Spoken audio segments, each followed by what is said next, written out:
सचिनजी, आपली अन्न व औषध कन्झ्युमर कमिटीमध्ये नियुक्ती झाली, त्याच्याबद्दल आपण थोडक्यात आम्हाला माहिती द्या.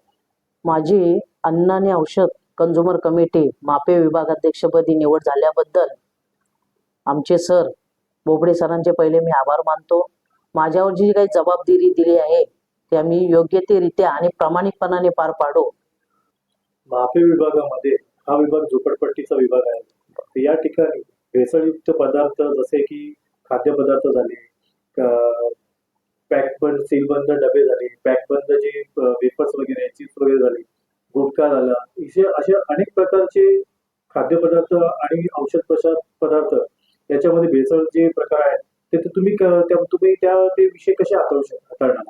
हे बघा, आमच्या विभागामध्ये जे भेसळयुक्त पदार्थ आहेत, उदाहरणार्थ दुधात भेसळ असेल, अन्नामध्ये भेसळ आहे, आम्ही त्या ठिकाणी जाऊन चौकशी करून त्याच्या विरोधात जनतेचा आवाज उठवून त्याच्यावर कारवाई करण्यासाठी सरकारला भाग पाडू. आणि जे अवैधरित्या भेसळयुक्त ज्या वस्तू चालल्या आहेत, उदाहरणार्थ राशनमध्ये पण भेसळयुक्त आहेत, मेडिकलमध्ये एक्सपायरी वस्तू विकल्या जातात, सर्रासपणे पानटपरीवर कोणतंही लायसन नसताना गुटखा असेल, आणखी काही वेगवेगळे गांजे असेल, अशी काही तुमच्याकडे तक्रारी तुमच्याकडे आलेल्या आहेत? हो, मी या विभागात आता गेली 6-7 वर्षे राहतोय. माझ्याकडे खूप तक्रारी येतात की साहेब अशा ठिकाणी हे चालू आहे, ते चालू आहे.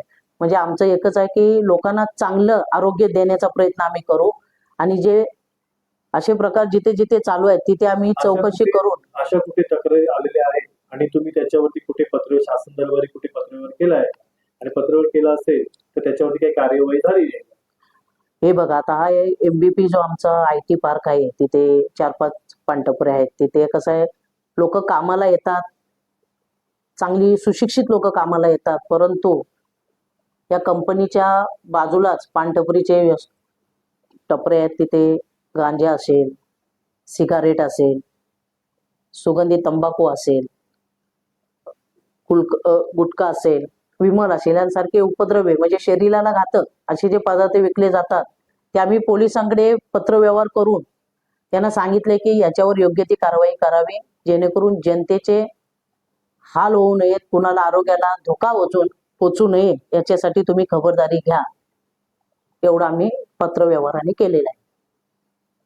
आता इथून पुढे तुमची वाटचाल कशी असेल? इथून वाटचाल आमची अशी असेल की मापे विभाग नशामुक्त झाला पाहिजे.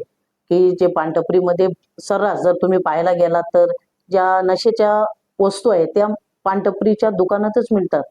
छोटं दुकान मोठं कान असा जे आपला एक उद्देश आहे, ते आम्ही पोलिसांशी संपर्क करून त्याच्यावर पत्रव्यवहार करून आता मी स्वतः मला जी जबाबदारी दिली आहे ते आम्ही FDA मार्फत चौकशी करून त्यावर सरकारला योग्य ती कारवाई करण्यास भाग पाडू.